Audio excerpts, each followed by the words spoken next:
All right, let's get right into it. You know those people who just drain you?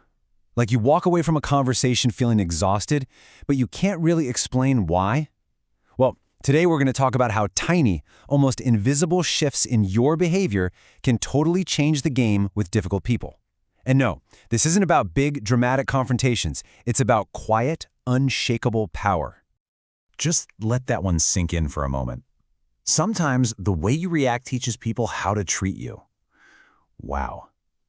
I mean, what if, without even knowing it, you've been sending the wrong signals, basically teaching people that it's okay to walk all over your boundaries? We're going to flip that script, and we're starting right now. So, where does this whole thing even begin? Look, toxic people don't just show up on day one causing a scene. That would be too obvious, right? No, it's way more subtle than that. It starts with these little tests, little pokes, little prods, just to see what you'll do. They're trying to find out where your boundaries are, or more importantly, where they aren't. And this right here, this is the whole key. It's not about winning some argument or proving a point. No way. The real prize, the thing they are actually looking for, is your emotional reaction. Your anger, your confusion, that frustration, that's their fuel. That's how they know they've got you. And yeah, there's actually a name for this. It's called emotional baiting. It's a tactic, a deliberate one, designed to provoke you, to make you react so they can get that sense of power and control. But here's the cool thing. Once you can put a name to it, you start seeing it everywhere. And once you see it, you can disarm it. So, how do we actually do that? Okay, this first strategy is an absolute game changer. It's all about short-circuiting their entire little system. They're waiting for you to perform, to give them that emotional reaction they crave. But instead, you just pause. That tiny little gap, that's everything. That's where you take all your power back. And that's it. Just 3 seconds. I know, in a tense moment, 3 seconds can feel like an eternity, right? But that is your golden window. That's all it takes to go from being a puppet on their string to being in complete control of your own emotions. So here's how it plays out. Super simple. Step 1, they throw out that emotional bait. Step 2, you do not bite. You pause. In your head, just count 1, 2, 3. And then step 3, you respond with something totally neutral. Something boring, like, I hear you, or, okay. No anger, no getting defensive. You just became a really, really boring audience for their drama. And you got to remember this. You don't need to win the argument. That's not the goal. The goal is to win back your peace. Sometimes, the quietest person in the room has the most control. Your silence, your stillness, that's your superpower. It completely confuses someone who came looking for a fight. All right, our second move here. This is a big one, especially if you're someone who feels like you always have to justify yourself. It's simple. Explain less. Exist more. See, when you over-explain every choice you make, it kind of sounds like you're not confident in it. And that, right there, is like an open invitation for someone to challenge you. And there's a psychological term for this too. It's called reassurance-seeking behavior.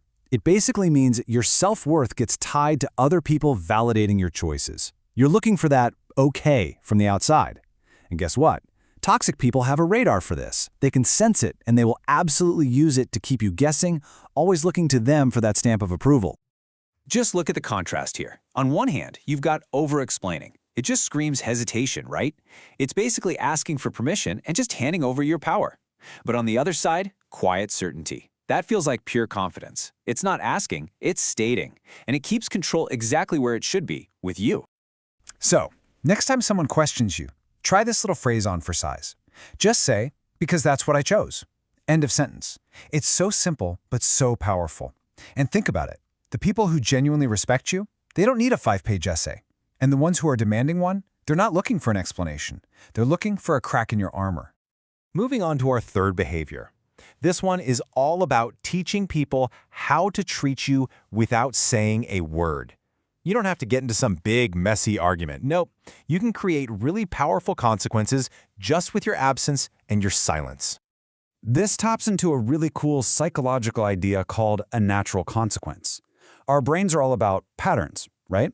So if someone disrespects you and the reward they usually get, which is your attention, your energy, suddenly vanishes, their brain starts to connect the dots. It learns, hey, that behavior doesn't work anymore.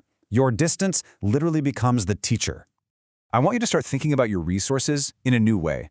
Your time, your mental energy, even just your presence in a room, they're like currency. They are valuable. And when you stop just handing them out for free to people who don't value them, their worth just skyrockets. So what does this actually look like? It's subtle stuff, like taking a little longer to reply to certain messages, saying I'm busy more often, without a long excuse. You stop being the first one to rush in and help someone who never, ever helps you back. See, you're not being rude, you're just recalibrating. The people who care will notice and step up. The people who are just using you, they'll fade away, which, let's be honest, is the whole point. Okay, that brings us to our last couple of points, and these are all about the internal work. This is about a huge mental shift. It's about letting go of two major things. One, the fear of not being liked, and two, the exhausting habit of chasing people who aren't chasing you back. So behavior number 4 starts with a major reframe. Think about this. As long as you are afraid of someone not liking you, they have power over you. That fear is a leash. The honest truth, not everyone is supposed to like you, and that's okay.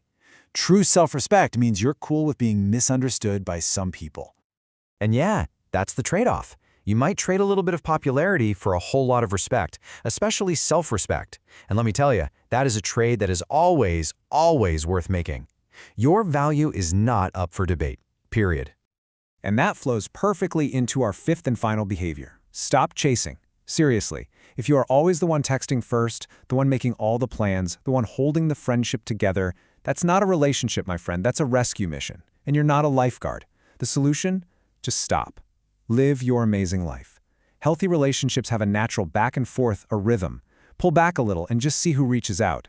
The ones who do? Yeah, those are your people. So, let's do a quick recap of this new toolkit for quiet victory. Number 1, pause. Don't give them the reaction they want. 2, simplify. Stop over-explaining your choices. 3, withdraw. Let your absence be the consequence. 4, accept. Be totally okay with some people not liking you. And 5, let go. Stop chasing and see who comes to you. And really, it all boils down to this one powerful idea. When you start practicing these subtle shifts, you don't have to build these huge walls or fight all these draining battles anymore. Your peace becomes your protection. Your calm becomes your power. And your silence becomes the strongest boundary you'll ever have.